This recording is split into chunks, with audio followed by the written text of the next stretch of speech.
Class আছে, এরা হচ্ছে মানে অ্যাডভান্স।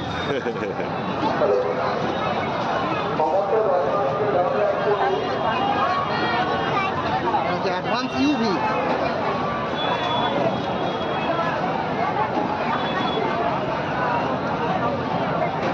আমরা তো বলতাম নাগরদোলা, আমাকে বলছে রাইডে চাপবো। হ্যাঁ, রাইডে চাপবো, চিন্তা করতে পারিস। আমরা তো রাইডগুলোই চাপবো। আমি একটু অবাক হয়ে গেলাম শুনে, মানে কতটা অ্যাডভান্স, কতটা জানি। সবসময় ইউটিউবে ভিডিওগুলো দেখছে না হ্যাঁ। বাপ্পা।